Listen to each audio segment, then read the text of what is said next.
Hello दोस्तों, आप सभी को मेरा प्यार भरा नमस्कार। मैं आशीष आप सबका स्वागत करता हूं आपके अपने पसंदीदा चैनल एक लक्ष्य एकेडमी में। आइए दोस्तों, ये हमारा प्रयास संघर्ष से लेकर सफलता की ओर, जिसमें कि आज हम लेकर आए हैं घटना चक्र सीरीज़ में हिस्ट्री में इम्पोर्टेंट टॉपिक जो कि है मौर्य साम्राज्य से। किससे दोस्तों? मौर्य साम्राज्य से। इसमें आज हम इसके महत्वपूर्ण हिस्सों पर विचार करेंगे और जानेंगे इसके कुछ महत्वपूर्ण बातों के बारे में। जैसे कि मौर्य साम्राज्य की स्थापना किसने की थी? तो किसने की थी? चंद्रगुप्त मौर्य ने की थी। और इनका साम्राज्य इतना बड़ा था, इतना फैला हुआ था कि ब्रिटिश साम्राज्य से भी बहुत ज़्यादा दूरी तक फैला हुआ था। अगर हम बात करें तो इनका साम्राज्य ईरान की सीमा से मिलता था। इनका साम्राज्य ईरान की सीमा से मिलता था। ठीक है दोस्तों, आइए क्वेश्चन शुरू करते हैं। क्वेश्चन नंबर 1, प्रथम कनिष्क साम्राज्य, प्रथम भारतीय साम्राज्य स्थापित किया गया था किसके द्वारा? कनिष्क के द्वारा, हर्ष के द्वारा, चंद्रगुप्त मौर्य के द्वारा या समुद्रगुप्त के द्वारा? तो किसके द्वारा हुआ दोस्तों? तो यह हुआ था आपके चंद्रगुप्त मौर्य के द्वारा। किसके द्वारा? चंद्रगुप्त मौर्य के द्वारा। क्वेश्चन नंबर 2, निम्नलिखित में से कौन सा सबसे पुराना राजवंश है? गुप्त, मौर्य, वर्धन, कुषाण? सो दोस्तों, सबसे पुराना राजवंश हमारा मौर्य वंश है। इनकी जो समय की अवधि थी वह 323 ईसा पूर्व से लेकर 184 ईसा पूर्व तक थी। कितनी? 323 ईसा पूर्व से लेकर 184 ईसा पूर्व तक का इनका समय था। ठीक है। इनके बाद कुषाण वंश, फिर गुप्त राजवंश, फिर वर्धन राजवंश ने इस क्रम में अपना अपना साम्राज्य स्थापित किया था। ठीक है दोस्तों, तो सबसे पहले कौन थे? मौर्य, मौर्य के बाद कुषाण, कुषाण के बाद गुप्त और गुप्त के बाद वर्धन राजवंश। ठीक है। तो मौर्य ने कब से कब तक किया था? 323 ईसा पूर्व से लेकर 184 ईसा पूर्व तक। चलिए क्वेश्चन नंबर 3, क्या दोस्तों? जिसके ग्रंथ में चंद्रगुप्त मौर्य का विशिष्ट रूप से वर्णन हुआ है वह कौन है? जिसके ग्रंथ में चंद्रगुप्त मौर्य का विशिष्ट रूप से वर्णन हुआ है वह कौन है? भास, शूद्रक, विशाखदत्त, अश्वघोष? तो दोस्तों उनका नाम है विशाखदत्त। क्या नाम है? विशाखदत्त। और विशाखदत्त के उस ग्रंथ का नाम क्या है? उसका नाम है मुद्रा राक्षस। क्या नाम है? मुद्रा राक्षस। तो सवाल आ सकता है किस ग्रंथ में चंद्रगुप्त मौर्य का विशिष्ट रूप से वर्णन हुआ है? तो उस ग्रंथ का नाम होगा मुद्रा राक्षस। और किसके द्वारा लिखा गया ग्रंथ है? विशाखदत्त के द्वारा। नेक्स्ट, यूनानी लेखक जस्टिन द्वारा किसे सैंड्रोकोट्स कहा गया था? तो किसको कहा गया था? चंद्रगुप्त मौर्य को। किसको? चंद्रगुप्त मौर्य को। चलिए क्वेश्चन नंबर 5, सैंड्रोकोट्स से चंद्रगुप्त मौर्य की पहचान किसने की? सैंड्रोकोट्स से चंद्रगुप्त मौर्य की पहचान किसने की थी? विलियम जोन्स ने, वी स्मिथ ने, या आर के मुखर्जी, या डी आर भंडारकर?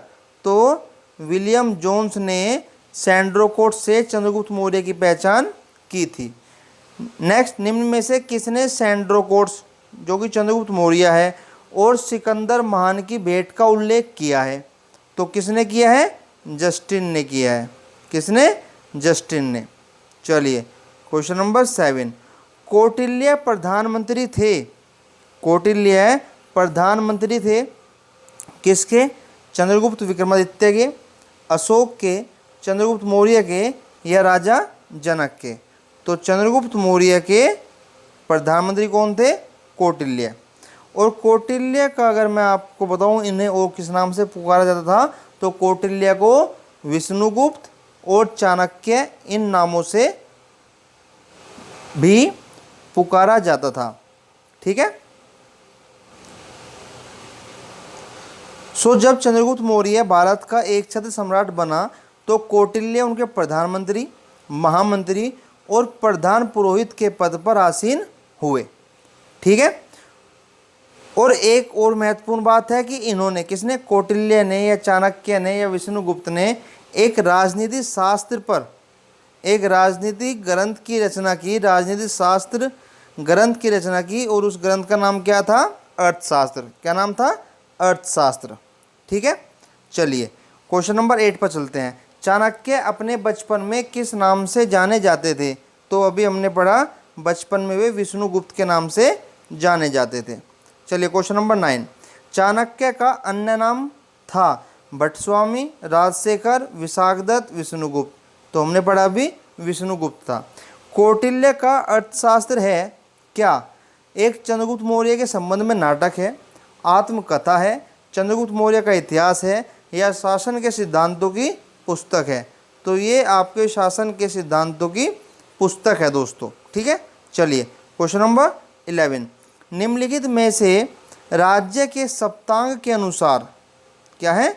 निम्नलिखित में से राज्य के सप्तांग सिद्धांत के अनुसार राज्य का 7वां अंग कौन सा था? जनपद, दुर्ग, मित्र, कोष। जनपद, दुर्ग, मित्र, कोष। तो जो इनका 7वां अंग था दोस्तों वह था मित्र।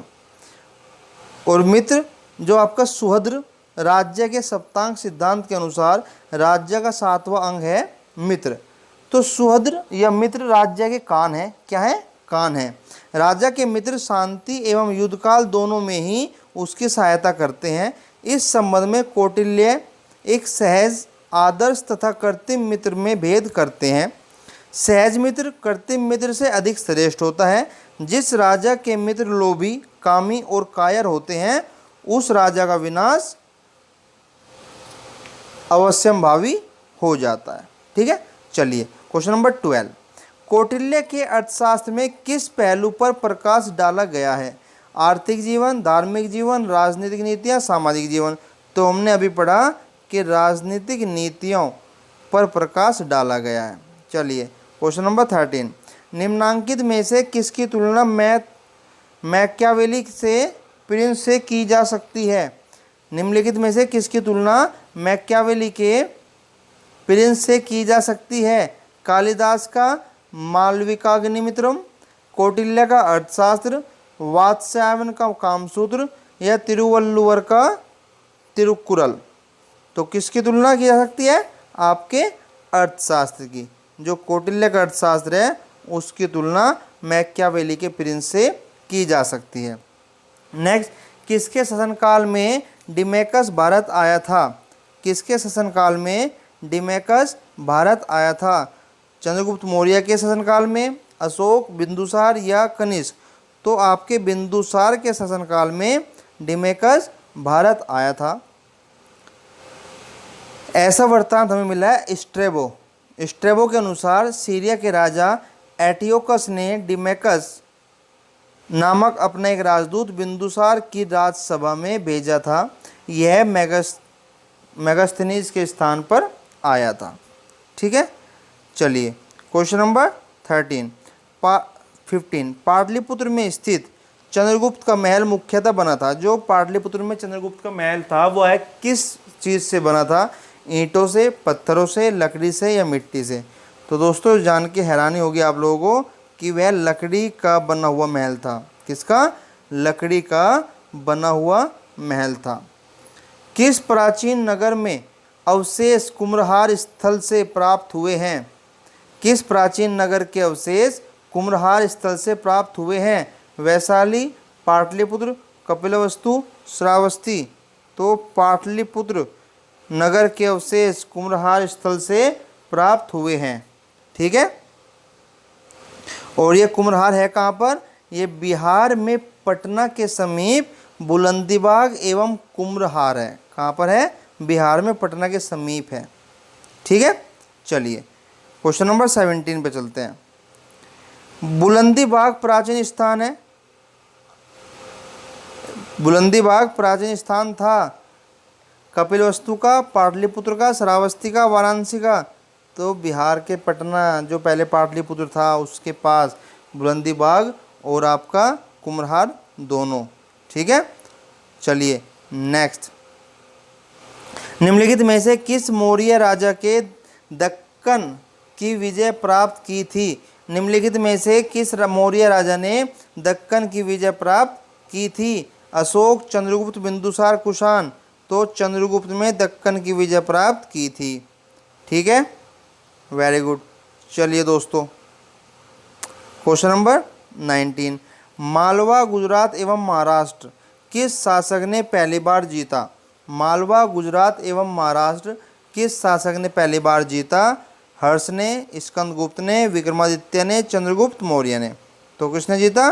चंद्रगुप्त मौर्य ने पहली बार मालवा, गुजरात और महाराष्ट्र जीता था। ठीक है, चलिए नेक्स्ट क्वेश्चन नंबर 20। अभिलेख, वह अभिलेख जिससे यह प्रमाणित होता है कि चंद्रगुप्त का प्रभाव पश्चिम भारत पर था। वह अभिलेख कौन सा है जिससे यह पता लगता है कि चंद्रगुप्त का प्रभाव पश्चिम भारत पर था? कलिंग शिलालेख है, अशोक का गिरनार शिलालेख है, या रुद्रदामन का जूनागढ़ शिलालेख है, या अशोक का सोपार शिलालेख है? तो पश्चिम भारत पर उनका प्रभाव था, यह किस शिलालेख से पता लगता है? यह हमें पता लगता है रुद्रदामन का जूनागढ़ शिलालेख। कौन सा? रुद्रदामन का जूनागढ़ शिलालेख। चलिए क्वेश्चन नंबर 21। गुजरात चंद्रगुप्त मौर्य के साम्राज्य में सम्मिलित था, यह प्रमाणित कहाँ से होता है? अभी हमने पढ़ा रुद्रदमन के जूनागढ़ जिला अभिलेख से। ठीक है दोस्तों, चलिए नेक्स्ट। सेल्यूकस जिनको अलेक्जेंडर द्वारा सिंध एवं अफगानिस्तान का प्रशासक नियुक्त किया गया था। सेल्यूकस जिनको अलेक्जेंडर द्वारा सिंध एवं अफगानिस्तान का प्रशासक नियुक्त किया गया था को किस भारतीय राजा ने हराया था? समुद्रगुप्त, अशोक, बिंदुसार, चंद्रगुप्त। तो चंद्रगुप्त मौर्य ने सेल्यूकस को हराया था। ठीक है, चलिए 23।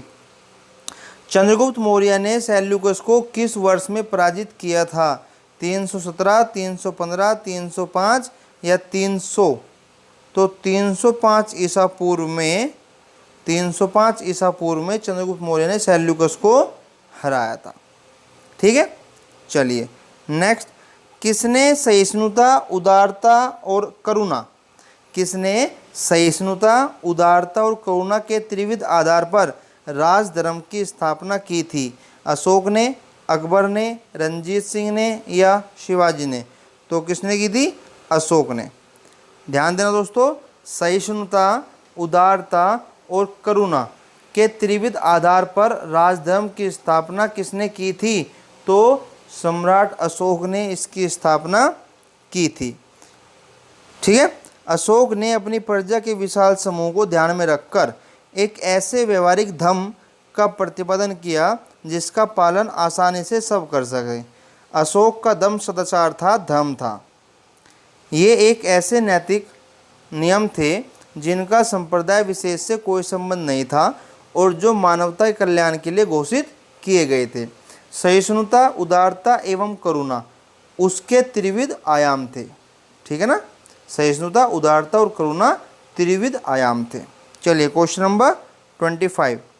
दोस्तों ये आप अगर गौर से देखेंगे तो आपको इसमें दिखेगा कि ये किस तरीके का मैप है। इसमें आपको कहीं ना कहीं भारत की आकृति, ये देखिए, ये यहाँ से गुजरात का हिस्सा है, ये आपका साउथ इंडिया, ये आपका श्रीलंका, और ये इस तरीके से आपका पूर्वी भारत है, और ये इस तरह देखिए तो ये हिस्सा इधर, ये आपका पाकिस्तान, और फिर ये अफगानिस्तान से इस तरीके से। तो ये जो इतना बड़ा आपका साम्राज्य था, ये लिखा है कि किस शासनकाल में, किसके शासनकाल में यह ऐसा नक्शा किसके साम्राज्य का था? कनिष्क से मृत्यु के समय था, या समुद्रगुप्त से उसके दक्षिण भारत अभियान के उपरांत था, अशोक से उसके शासनकाल के अंतिम समय में, या हर्ष के राज्यारोहण के अवसर पर थानेश्वर के साम्राज्य से? तो दोस्तों ये आपका अशोक से संबंधित है, उसके शासनकाल के अंतिम समय में इतने बड़े पैमाने पर उसका साम्राज्य फैला हुआ था। ठीक है, चलिए क्वेश्चन नंबर 26 पे चलते हैं। निम्न में से कौन सा क्षेत्र अशोक के साम्राज्य में सम्मिलित नहीं था? तो अफगानिस्तान, बिहार, कलिंग, श्रीलंका। तो आपको पता है कि अफगानिस्तान तक उसका साम्राज्य फैला हुआ था, ईरान की सीमा तक। ठीक है, तो कहाँ से नहीं बिलोंग करता? सिर्फ श्रीलंका, श्रीलंका में उसका साम्राज्य सम्मिलित नहीं था। चलिए क्वेश्चन नंबर 27। अशोक के निम्नलिखित अभिलेखों में से किसमें दक्षिण भारतीय राज्यों का उल्लेख हुआ है? अशोक के निम्नलिखित अभिलेखों में से किसमें दक्षिण भारतीय राज्यों का उल्लेख हुआ है? तृतीय मुख्य शिलालेख, द्वितीय मुख्य शिलालेख, नवा मुख्य शिलालेख या प्रथम स्तंभ शिलालेख? तो कौन सा दोस्तों?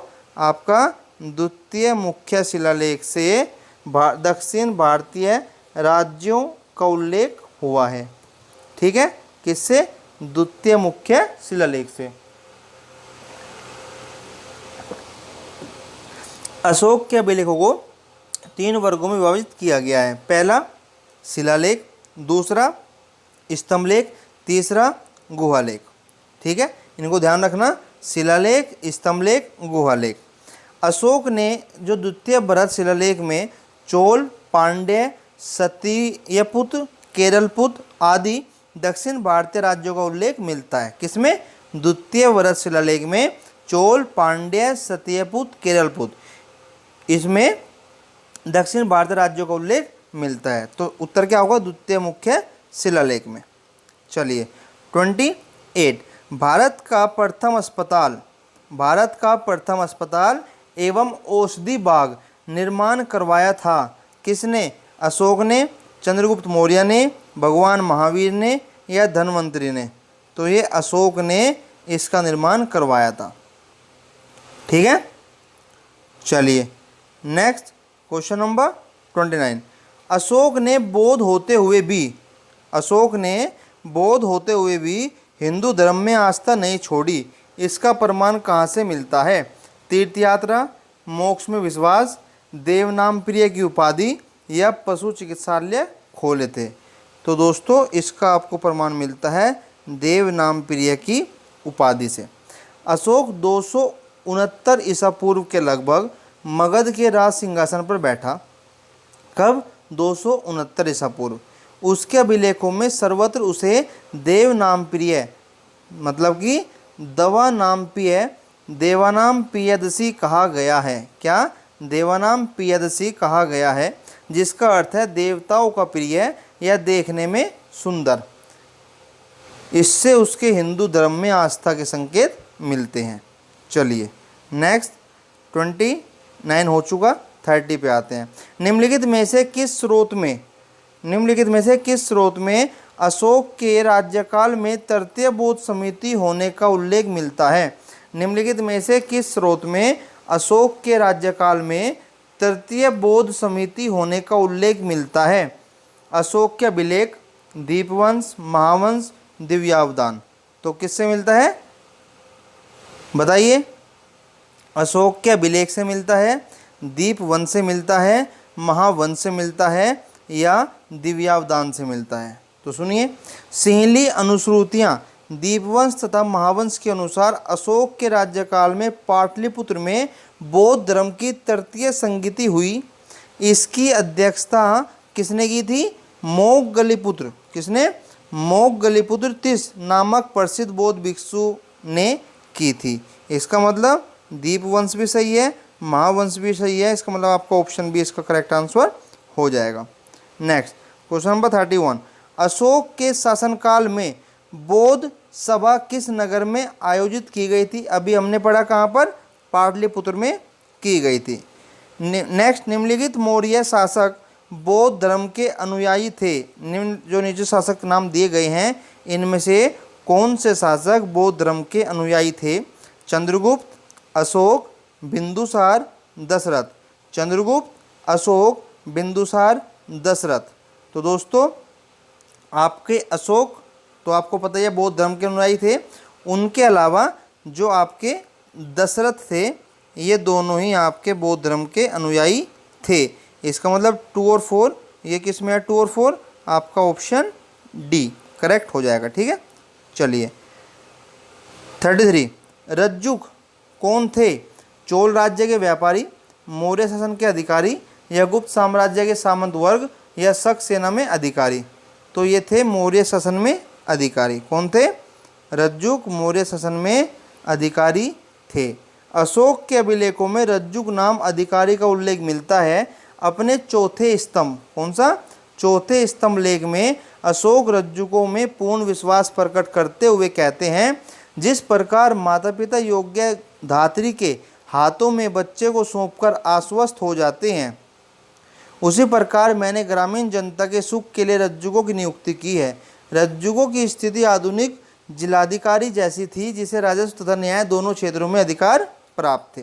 ठीक है, चलिए 34, सार्तवाह किसे कहते हैं?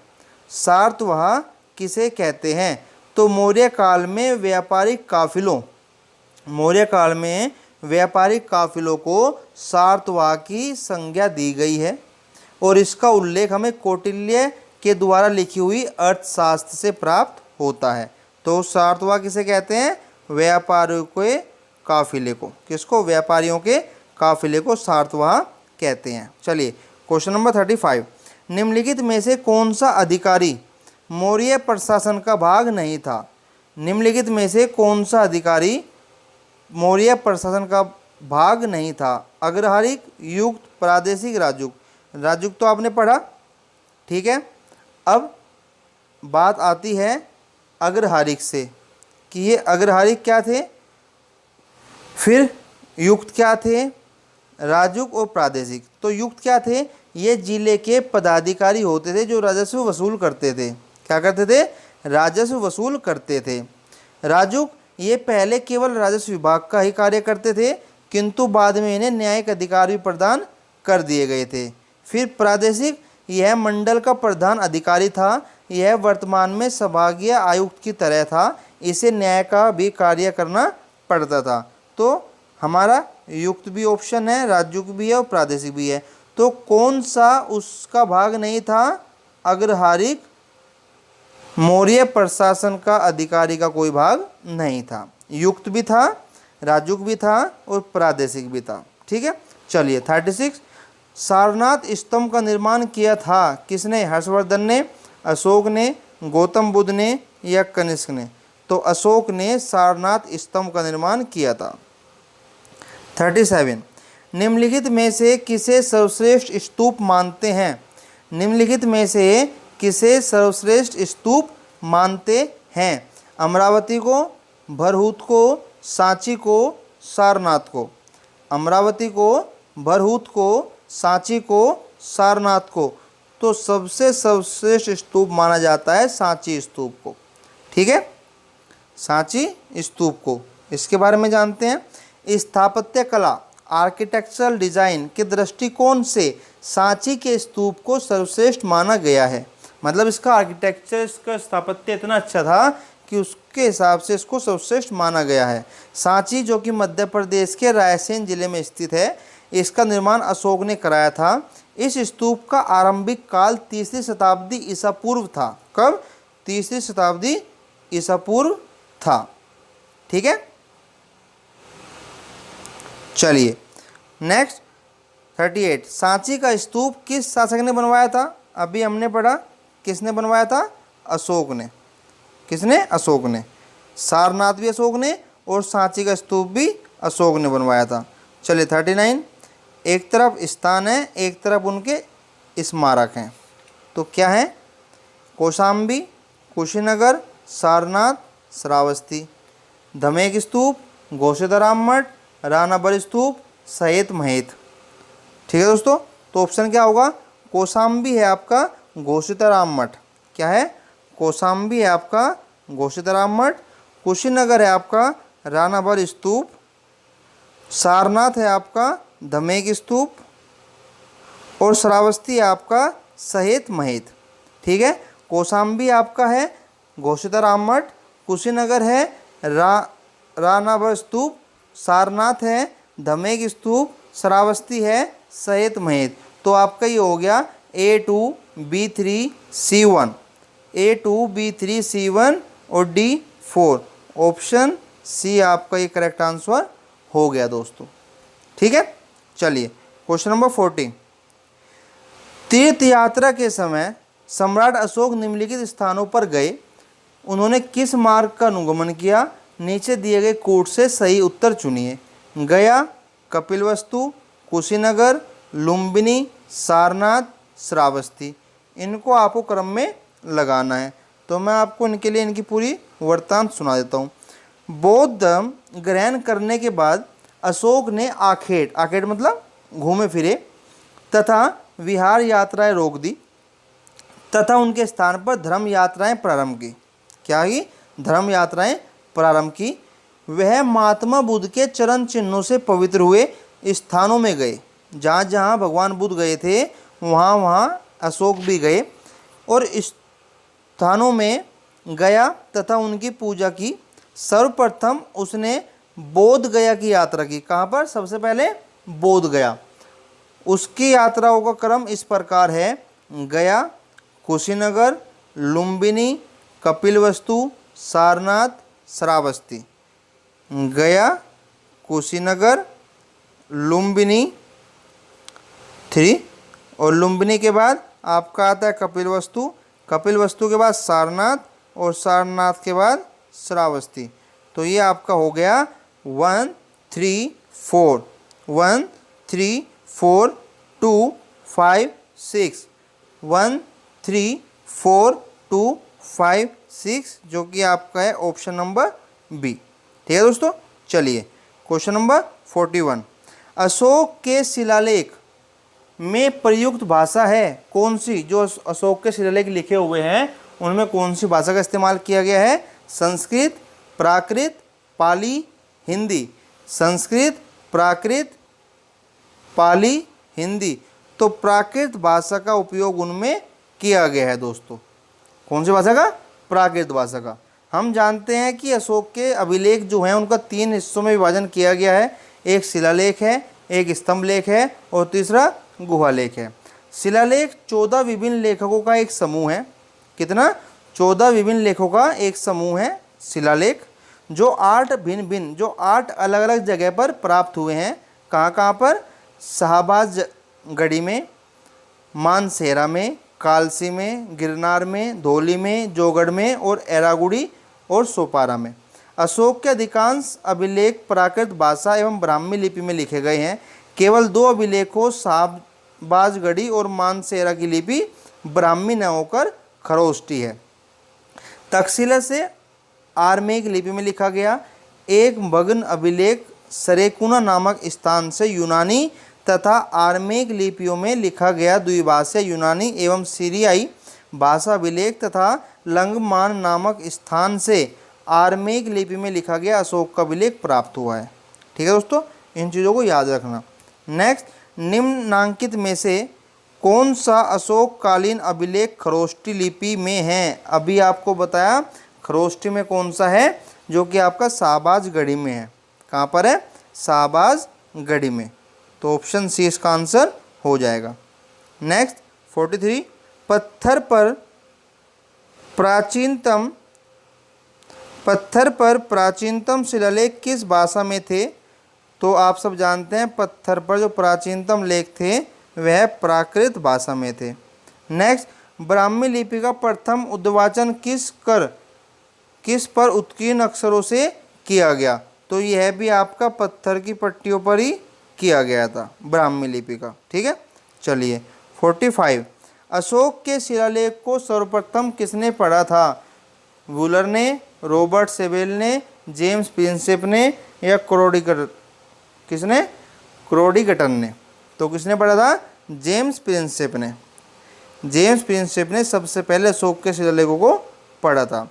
वह स्थान जहाँ प्राक अशोक ब्राह्मी लिपि का पता चला, वह स्थान जहाँ बताइए, वह स्थान जहाँ प्राक अशोक ब्राह्मी लिपि का पता चला है? नागार्जुनकोंडा, अनुराधापुर, ब्रह्मगिरी, मास्की। तो प्राक अशोक ब्राह्मी लिपि का पता श्रीलंका स्थित अनुराधापुर से पता चला है। कहाँ से? अनुराधापुर से।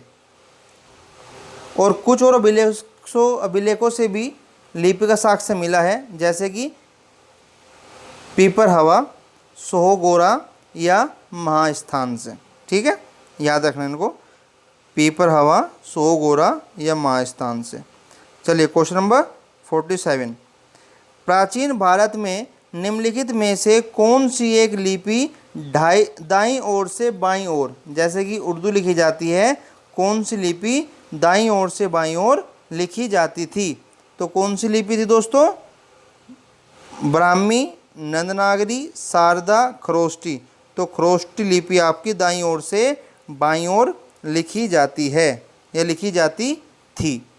ठीक है, चलिए नेक्स्ट 48।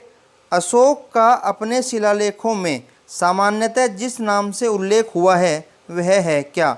अशोक का अपने शिलालेखों से सामान्यतः जिस नाम से उल्लेख हुआ है वह नाम क्या है? चक्रवर्ती, धर्मदेव, धर्मकीर्ति, प्रियदर्शी। तो किस नाम से उल्लेख हुआ है? प्रियदर्शी से। किस नाम दोस्तों? प्रियदर्शी से। ठीक है, हमने पढ़ा था देवानाप्रिय, देवानाप्रियदर्शी देवताओं का प्रिय और देखने में सुंदर या देवनाम प्रियदर्शी तथा राजा आदि की उपाधि से संबोधित किया गया है। पुराणों में इसे अशोक वर्धन भी कहा गया है। ठीक है, चलिए क्वेश्चन नंबर 49। निम्नलिखित वक्तव्यों में कौन सा एक वक्तव्य अशोक के प्रसार स्तंभों के बारे में गलत है? इन पर बढ़िया पॉलिश है, बिल्कुल ठीक है। अखंड है, बिल्कुल ठीक है। स्तंभों का शेफ्ट शुंडाकार है, बिल्कुल ठीक है। ये स्थापत्य संरचना के भाग हैं? नहीं, ये स्थापत्य के नहीं हैं, ये पृथक संरचना के भाग हैं। किसके? पृथक संरचना के भाग हैं। चलिए नेक्स्ट। निम्नलिखित में से किस एक अभिलेख में अशोक के व्यक्तिगत नाम का उल्लेख मिलता है? अशोक के व्यक्तिगत नाम का उल्लेख मिलता है? कालसी, रुमिंदेई, विशिष्ट कलिंग राजादेश या मास्की? तो मास्की अभिलेख में अशोक के व्यक्तिगत नाम का उल्लेख मिलता है। 51। निम्नलिखित अभिलेखों में से किस में अशोक का नामोल्लेख हुआ है? निम्नलिखित अभिलेखों में से किस में अशोक का नामोल्लेख हुआ है? निम्नलिखित अभिलेखों में से किस में अशोक का नामोल्लेख हुआ है? गुर्जरा में, एरोरा में, ब्रह्मगिरी में या सारनाथ में? तो किस में हुआ है दोस्तों? गुर्जरा में। इसका मैं आपको एक्सप्लेनेशन दे देते हैं। अशोक का इतिहास हमें मुख्यतः उनके अभिलेखों से ही ज्ञात होता है। उसके अभी तक 40 से अधिक अभिलेख प्राप्त हो चुके हैं। मास्की, गुर्जरा, नेत्तूर एवं उड़ेगोलम के लेखों में अशोक का व्यक्तिगत नाम भी मिलता है। किस में मिलता है? मास्की, गुर्जरा, नेत्तूर एवं उड़ेगोलम के लेखों में। ठीक है, तो ध्यान रखना, गुर्जरा की जगह अगर मास्की होता वह भी ऑप्शन होता, नेतुर होता वह भी ऑप्शन होता, या उड़ेगोलम होता वह भी इसका ऑप्शन होता। ठीक है दोस्तों, तो इन चारों में अशोक का व्यक्तिगत नाम मिला है। चलिए नेक्स्ट। अशोक का रुम्मीदेई स्तंभ संबंधित है किससे? अशोक का रुम्मीदेई स्तंभ संबंधित है किससे? बुद्ध के जन्म से, बुद्ध के ज्ञान प्राप्ति से, बुद्ध के प्रथम उपदेश से या बुद्ध के शरीर त्याग से? तो यह संबंध दोस्तों बुद्ध के जन्म से। किससे? बुद्ध के जन्म से। चलिए नेक्स्ट क्वेश्चन नंबर 53। गुर्जरा लघु शिलालेख जिसमें अशोक का नामोल्लेख किया गया है कहाँ पर स्थित है? तो गुर्जरा कहाँ पर स्थित है? यह मध्य प्रदेश के दतिया जिले में है। कहाँ पर है? मध्य प्रदेश के दतिया जिले में।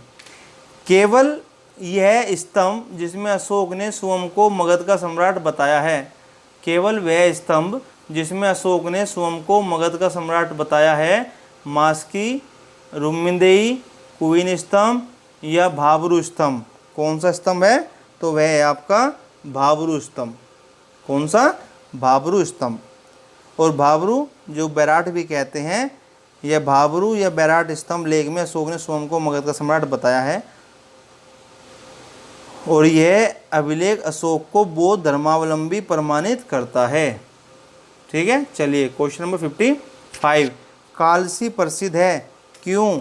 बौद्ध चैत्यों हेतु, फारसी सिक्कों के कारण, अशोक के शिलालेख के कारण, गुप्तकालीन मंदिरों हेतु?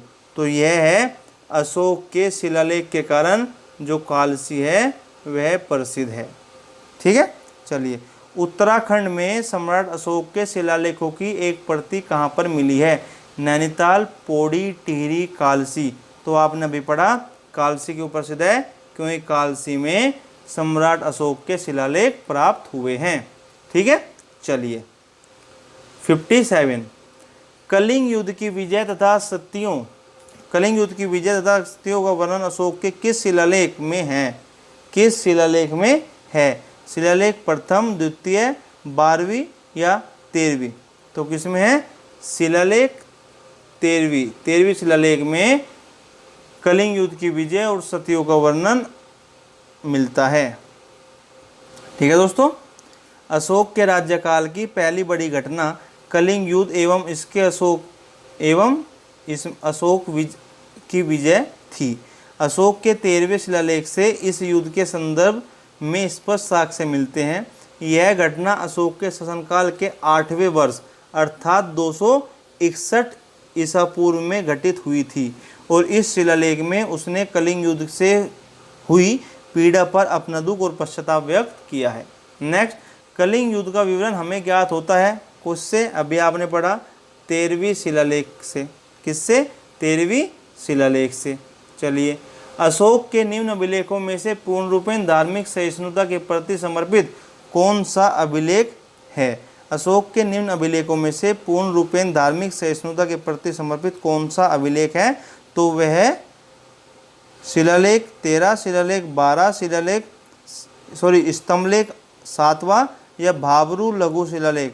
तो जो आपकी 12वीं शिलालेख है वह पूर्ण रूपेण धार्मिक सहिष्णुता के प्रति समर्पित है। किससे है? पूर्ण रूपेण धार्मिक सहिष्णुता के प्रति समर्पित है। चलिए, अशोक के जो प्रमुख शिलालेख संगम राज्य के विषय में हमें बताते हैं, उनमें सम्मिलित है पहला और 10वां शिलालेख, पहला और 11वां शिलालेख, दूसरा और 13वां शिलालेख या दूसरा और 14वां शिलालेख।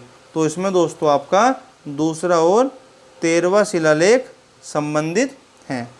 ठीक है, और इसमें जो अशोक के दूसरा और 13वां शिलालेख है, इसमें क्या है कि चोल, पांड्य, सत्ययुत एवं केरलपुत सहित ताम्रपर्णी की सूचना मिलती है। ताम्रपर्णी कहाँ पर? श्रीलंका। इसकी सूचना मिलती है। चलिए, क्वेश्चन नंबर 61, निम्नलिखित में से किन दक्षिण राज्य का उल्लेख अशोक के अभिलेखों में नहीं है? तो हमने पढ़ा चोल, पांड्य, सत्ययुत, इन तीनों का है। सातवाहन का उल्लेख अशोक के अभिलेखों में नहीं है। सातवाहन का नहीं है। निम्न में से अशोक के किस अभिलेख में पारंपरिक अवसरों पर पशु बलि पर रोक लगाई गई है? ऐसा लगता है कि वह पाबंदी पशुओं के वध पर थी। शिलाभिलेख पहली, 5वीं, 9वीं या 11वीं? तो जो आपकी स्तंभ अभिलेख है, शिला में नहीं है ये स्तंभ अभिलेख 5। किसमें? स्तंभ अभिलेख 5वें में यह पाया गया है कि पारंपरिक अवसरों पर पशु बलि पर रोक लगाई गई थी। ठीक है, अशोक के प्रथम शिलालेख में पशु बलि निषेध के संदर्भ में लेख इस प्रकार है, यहाँ कोई जीव मारकर बलि न दिया जाए और न कोई उत्सव किया जाए। पहले प्रियदर्शी राजा की पाकशाला में प्रतिदिन सैकड़ों जीव मांस के लिए मारे जाते थे, लेकिन अब इस अभिलेख के लिखे जाने तक सिर्फ 3 पशु प्रतिदिन मारे जाते हैं, 2 मोर और 1 मृग। मृग कहते हैं हिरन को। इसमें भी मृग हमेशा नहीं मारा जाता, ये तीनों भी भविष्य में नहीं मारे जाएंगे। 5वें स्तंभ लेख के अनुसार अशोक द्वारा राज्याभिषेक के 26वें वर्ष बाद निम्नलिखित जीवों का वध निषिद्ध किया। किस किस का? तोते, मैना, अरुणा, जंगली बत्तख, नंदीमुखी, चमगादड़, रानी चींटियां, मछली, कछुआ, शाही, गिलहरी, हिरन, बैल, सफ़ेद कबूतर, घरेलू कबूतर, ऐसे चौपाए जो खाए न जाते हों और अन्य किसी काम न आते हों। प्रत्येक पक्ष के 8वें, 14वें और 15वें दिन, तिस्य और पुनर्वसु के दिन, तीनों ऋतुओं की पूर्णिमा तथा दूसरे त्योहारों पर बैलों, बकरों, मेढ़ों, सुअरों तथा अन्य जानवरों को बधिया न किया जाए। तिस्य, पुनर्वसु और ऋतुओं की पूर्णिमा को प्रत्येक ऋतु की पूर्णिमा वाले पक्ष में घोड़ों और बैलों को न दागा जाए। और इससे पता लगता है कहाँ से? जो स्तंभ अभिलेख 5वां है। ठीक है, चलिए 63, टालेमी फिलाडेल्फियस। क्या है?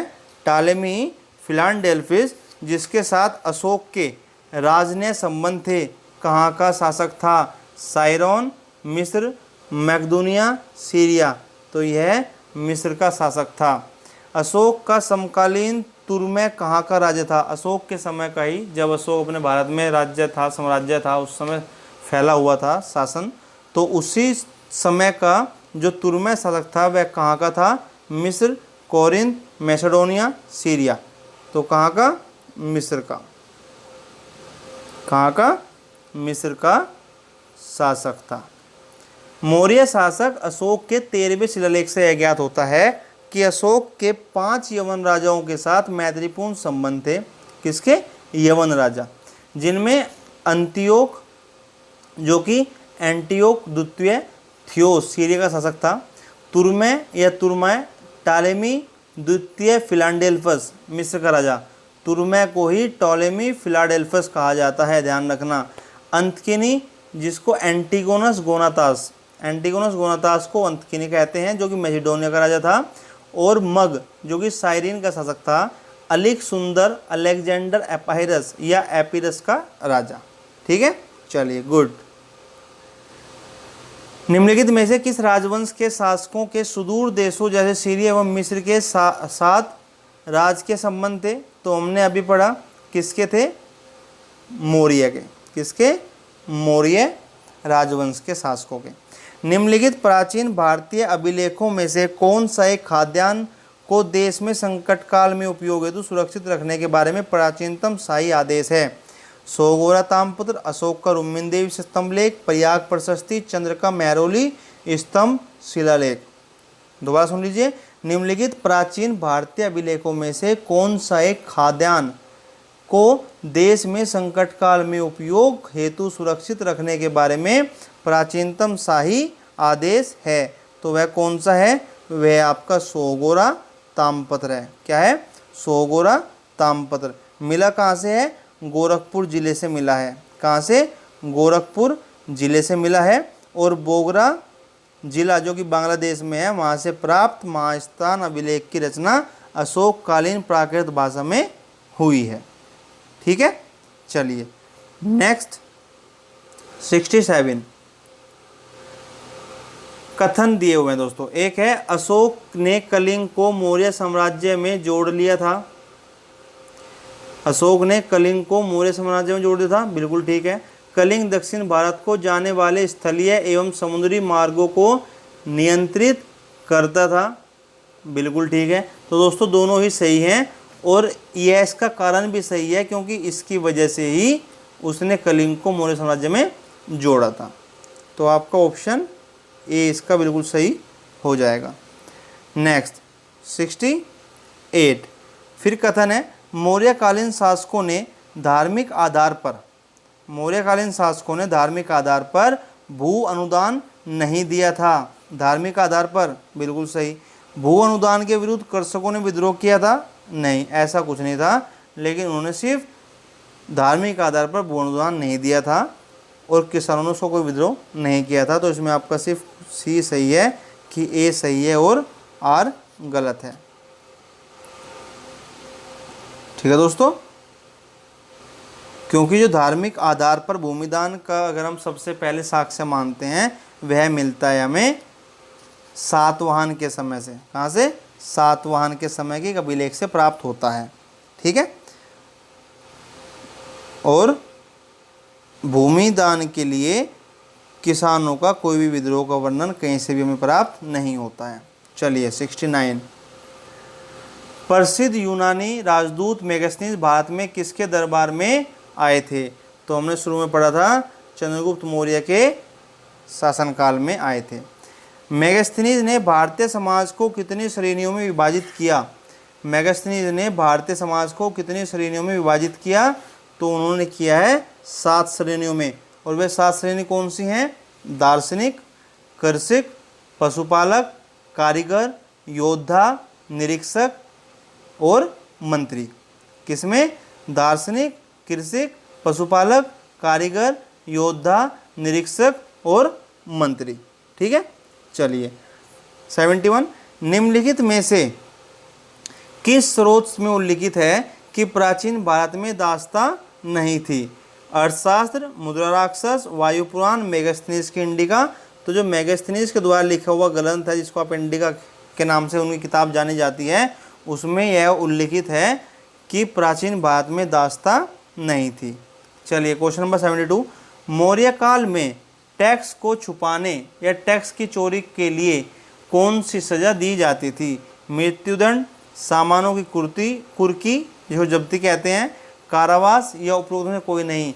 तो दोस्तों मौर्य काल में मृत्यु दंड दिया जाता था। आजकल क्या है कि कोई टैक्स भरता ही नहीं, कुछ कम करके भरता है या उससे बच जाता है, लेकिन उस समय में मृत्यु दंड दिया जाता था। ठीक है, और ये सब हमें पता लगा है मेगास्थनीज की इंडिका किताब से। ठीक है, चलिए क्वेश्चन नंबर 73, वह स्रोत जिसमें पाटलिपुत्र के प्रशासन का वर्णन उपलब्ध है, तो वह कौन सा है? पाटलिपुत्र का प्रशासन, वह भी हमें इंडिका से प्राप्त हुआ है। ठीक है, चलिए मेगास्थनीज की पुस्तक का नाम इतनी देर से हम लोग पढ़ रहे हैं क्या? इंडिका। ठीक है, चलिए 75, वर्तमान नगर पालिका प्रशासन का कौन सा कार्य मौर्य काल से जारी है? वर्तमान में जो नगर पालिका का प्रशासन है उसमें कौन सा कार्य मौर्य काल से जारी है? नापतोल के बांटों का निरीक्षण, वस्तुओं की कीमतें निर्धारित करना, जन्म एवं मृत्यु का पंजीकरण, शिल्पकारों का संरक्षण। तो जन्म और मृत्यु का पंजीकरण आपका मौर्य काल से जारी है। यह काम मौर्य काल में शुरू हो चुका था। नेक्स्ट, मौर्य नरेशों के बारे में निम्न में से कौन सा कथन सही है? उन्होंने विकास किया था संस्कृति कला साहित्य का, सोने के सिक्के का, प्रांतीय विभाजन का, या हिंदूकुश तक साम्राज्य का? तो उन्होंने संस्कृति कला व साहित्य का भी किया था, उन्होंने सोने के सिक्कों का नहीं किया था, उन्होंने प्रांतीय विभाजन किए थे, उन्होंने हिंदूकुश तक अपना साम्राज्य पहुंचा दिया था। तो आपका ACD ठीक है, और ACD के लिए ऑप्शन आपका कौन सा है? D। ठीक है, चलिए अगर मैं आपको इसलिए जानकारी दूं तो बात करते हैं। स्मिथ के अनुसार हिंदूकुश पर्वत भारत की वैज्ञानिक सीमा थी। अशोक के अभिलेखों में मौर्य साम्राज्य के 5 प्रांतों के नाम मिलते हैं। कौन से? उत्तरापथ, अवंतिरट, कलिंग, दक्षिणापथ, प्राच्य या पूर्वी प्रदेश। प्राच्य या पूर्वी प्रदेश। स्वर्ण सिक्कों को भारत में प्रचलित करने का श्रेय हिंद यवन, जो इंडो ग्रीक है, हिंद यवन शासकों को है। ठीक है, और इसलिए ऑप्शन डी इसका सही है। क्वेश्चन 77, माघ एवं बलि थे, जो भाग एवं बलि थे क्या? सैनिक विभाग, राजस्व के स्रोत, धार्मिक अनुष्ठान, या प्रशासनिक विभाग? तो जो भाग और बलि थे ये भारत में राजस्व के स्रोत थे। क्या थे? भारत में राजस्व के स्रोत। ठीक है, चलिए इससे पता होता है कि जो अर्थशास्त्र से ज्ञात हुआ में कि राजा भूमि का मालिक होता था, वह भूमि से उत्पन्न उत्पादन के एक भाग का अधिकारी था। इस कर को भाग कहते थे। भाग किसको कहते थे? कि जो भूमि में उत्पन्न उत्पादन है उसका एक भाग का अधिकारी था, इसलिए उसको भाग कहते थे। इसी प्रकार बलिबीर राजस्व का स्रोत होती थी। ठीक है, चलिए नेक्स्ट, मौर्य काल में भूमि कर, जो कि राजा की आय का मुख्य स्रोत था, किस अधिकारी द्वारा एकत्रित किया जाता था? अग्रोनोमाई, शुल्काध्यक्ष, शीताध्यक्ष, या अकराध्यक्ष? तो यह होता था दोस्तों शीताध्यक्ष। क्या? शीताध्यक्ष। शीताध्यक्ष कृषि भूमि का अध्यक्ष था। वही भूमि कर वसूलने का कार्य करता था, जबकि अग्रोनोमोई जिले के अधिकारियों को कहा जाता था। किसको? जिले के अधिकारी कौन थे? अग्रोनोमाई। क्या थे? अग्रोनोमोई। शुल्काध्यक्ष कौन होते थे? विभिन्न प्रकार के व्यवसाय एवं व्यापार कर वसूलने वाले। क्या? विभिन्न प्रकार के व्यवसाय और व्यापार कर वसूलने वाले को शुल्काध्यक्ष कहा जाता था। और अग्राध्यक्ष खानों का नियंत्रण करते थे। क्या? खानों का नियंत्रण। ठीक है, चलिए 79, मौर्य काल में सीता से तात्पर्य है किसका? एक देवी का, एक धार्मिक संप्रदाय का, राजकीय भूमि से प्राप्त आय का, या उसर भूमि का? तो राजकीय भूमि से प्राप्त आय जो होता है वह सीता संबोधित करते थे। सीता का संबोधन करते थे किसके लिए? राजकीय भूमि से प्राप्त आय के लिए। ठीक है। और यह भूमि की व्यवस्था कौन करता था? सीताध्यक्ष करता था। और प्राप्त होने वाली आय को सीता कहा जाता था। मौर्य मंत्री परिषद में निम्न में से कौन राजस्व इकट्ठा करने से संबंधित था? कौन राजस्व इकट्ठा? तो राजस्व इकट्ठा कौन करता था? समाहर्ता, व्यावहारिका, अंतपाल, प्रदेष्टा। तो समाहर्ता हमने पढ़ा था, समाहर्ता। ठीक है। तो समाहर्ता राजस्व इकट्ठा करने से संबंधित था, क्योंकि मंत्री परिषद में राजस्व एकत्र करने का कार्य समाहर्ता के द्वारा किया जाता था। अंतपाल सीमा रक्षक या सीमावर्ती दुर्गों की देखभाल करता था। कौन? अंतपाल कौन? सीमावर्ती दुर्गों की देखभाल करता था। और प्रदेष्टा विषयों या कमिश्नरियों का प्रशासक था। ठीक है। चलिए 81। निम्नलिखित में से कौन मौर्य युगीन, निम्नलिखित में से कौन मौर्य युगीन अधिकारी तोल मान का प्रभारी था? पोतवाध्यक्ष, पन्याध्यक्ष, सीताध्यक्ष, सुनाध्यक्ष। तो पोतवाध्यक्ष कौन है? पोतवाध्यक्ष मौर्य युगीन अधिकारी तोल मान का प्रभारी था। चलिए नेक्स्ट, पंकोदक सन्निरोधे। क्या है? पंकोदक सन्निरोधे मौर्य प्रशासन द्वारा लिया जाने वाला जुर्माना था। कौन सा? पीने के पानी को गंदा करने पर, सड़क पर कीचड़ फैलाने पर, कूड़ा फेंकने पर, या मंदिरों को गंदा करने पर। तो आपका पंकोदक सन्निरोधे जो जुर्माना था वह सड़क पर कीचड़ फैलाने पर था। किस पर? सड़क पर कीचड़ फैलाने पर जुर्माना लगता था। ठीक है। चलिए नेक्स्ट 83। मौर्य काल में शिक्षा का सर्वाधिक प्रसिद्ध केंद्र था। मौर्य काल में शिक्षा का सर्वाधिक प्रसिद्ध केंद्र था वैशाली, नालंदा, तक्षशिला, उज्जैन। तो क्या था? तक्षशिला था। ठीक है दोस्तों। चलिए नेक्स्ट, भारत के सांस्कृतिक इतिहास। भारत के सांस्कृतिक इतिहास के संदर्भ में इतिवृत्तों, राज्यवंशीय इतिहासों और वीर गाथाओं को कंठस्थ करना निम्नलिखित में से किसका व्यवसाय था? शर्मन, पारिव्राजक, अग्रहारिक, मागध। तो जो आपके मागध होते थे यह उनका कार्य होता था। ठीक है। Next question number 85। Question number 85, Kautilya के अर्थशास्त्र। कौटिल्य के अर्थशास्त्र के अनुसार मौर्यकालीन न्याय व्यवस्था। कौटिल्य के अर्थशास्त्र के अनुसार मौर्यकालीन न्याय व्यवस्था में निम्नलिखित न्यायालय अस्तित्व में थे। निम्नलिखित न्यायालय अस्तित्व में थे। तो कौन से थे? पहला धर्म महामात्र, फिर धर्मस्थीय, रज्जुक, कंटक शोधन। तो कौन कौन से न्याय व्यवस्था में न्यायालय अस्तित्व में थे? तो कौन कौन से थे? आपका धर्म महामात्र। इसके लिए आपको बता देते हैं एक्सप्लेनेशन। कौटिल्य के अर्थशास्त्र के अनुसार मौर्यकालीन न्याय व्यवस्था में न्यायालय मुख्यतः दो प्रकार के थे। एक धर्मस्थीय, दूसरा कंटक शोधन। धर्मस्थीय दीवानी तथा कंटक शोधन फौजदारी। क्या था? धर्मस्थीय दीवानी न्यायालय था और कंटक शोधन फौजदारी न्यायालय था। प्रदेष्टा फौजदारी न्यायालय का न्यायाधीश और व्यवहारिक दीवानी न्यायालय का न्यायाधीश था। ठीक है। तो कौटिल्य के अर्थशास्त्र में उल्लेख है अमात्य धर्मोपदाशुद्ध, अर्थात धार्मिक प्रलोभन द्वारा शुद्ध चरित्र वाले सिद्ध होते थे, उन्हें ही न्यायाधीश बनाया जाता था। ठीक है। तो यहाँ पर कौन से बताए गए कि एक तो आपका धर्म महामात्र और एक कंटक शोधन। धर्म महामात्र दीवानी के लिए, कंटक शोधन फौजदारी के लिए। तो ऑप्शन आपका हो गया 1 और 4। 1 और 4 के लिए आपका ऑप्शन ई इसका सही जवाब हो गया। ठीक है। चलिए 86, गाँव के शासन को स्वायत्त शासी पंचायतों के माध्यम से संचालित करने की व्यवस्था का सूत्रपात किसने किया? गाँव के शासन को स्वायत्त शासी पंचायतों के माध्यम से संचालित करने की व्यवस्था का सूत्रपात किसने किया था? कुषाणों ने, द्रविड़ों ने, आर्यों ने या मौर्यों ने? तो मौर्यों ने किया था।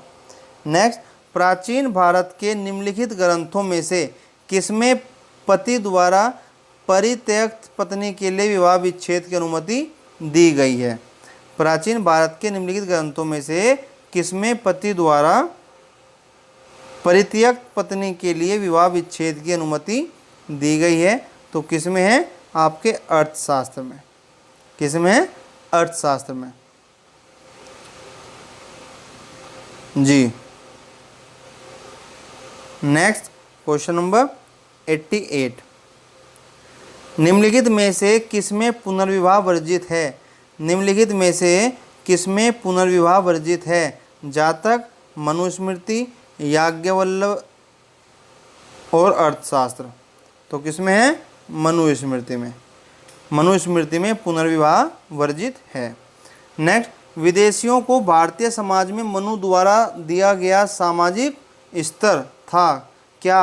अक्षत्रियों का या व्रात्य क्षत्रियों का, वैश्यों का या शूद्रों का? विदेशियों को भारतीय समाज में मनु द्वारा दिया गया सामाजिक स्तर अक्षत्रियों का, व्रात्य क्षत्रियों का या वैश्यों का या शूद्रों का? तो व्रात्य अक्षत्रियों का, जिसका मतलब आप इंग्लिश में कहते हैं फॉलन क्षत्रियाज। क्या कहते हैं? फॉलन क्षत्रियाज। ठीक है। चलिए क्वेश्चन नंबर 90, निम्नलिखित व्यक्ति भारत में किसी न किसी समय आए। ठीक है, इनका आने का सही अनुक्रम में लगाने हैं। फाहियान, इत्सिंग, मेगास्थनीज, ह्वेनसोंग। तो सबसे पहले तो मेगास्थनीज आया, आप सब जानते हैं, चंद्रगुप्त मौर्य के दरबार में। उसके बाद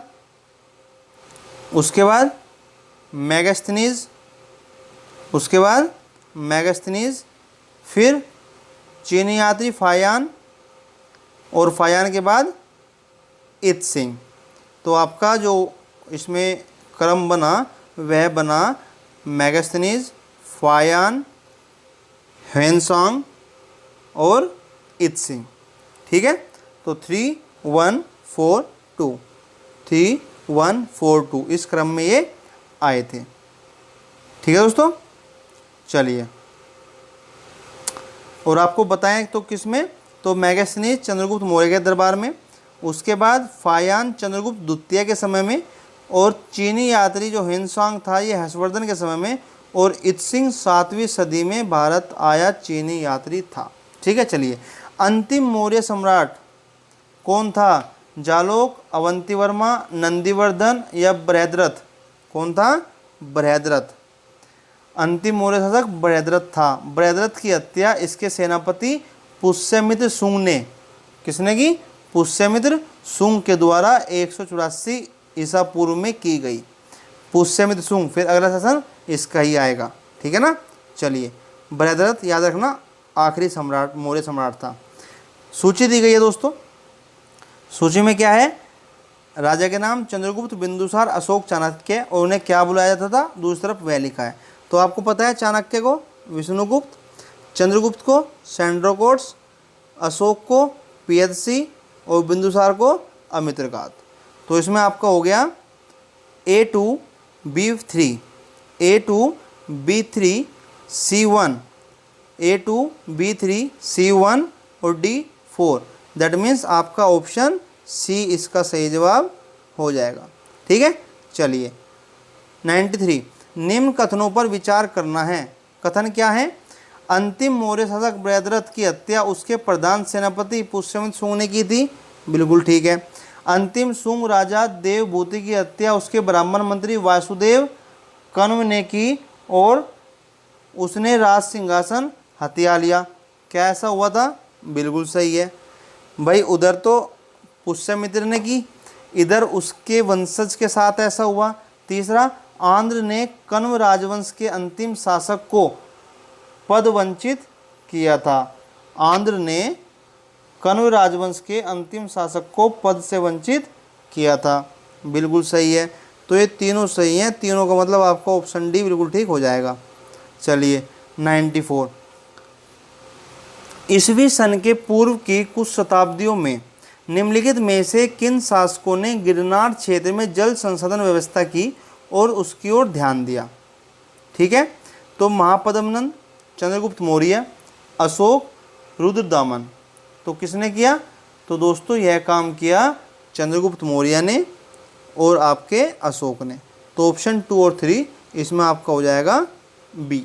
ठीक है, चलिए 95, जल की आवश्यकता को ध्यान में रखते हुए जिस प्रथम शासक ने गिरनार क्षेत्र में एक झील का निर्माण करवाया था वह था, अभी हमने पढ़ा 2 ने किया था, चंद्रगुप्त मौर्य और अशोक ने। तो पहले कौन?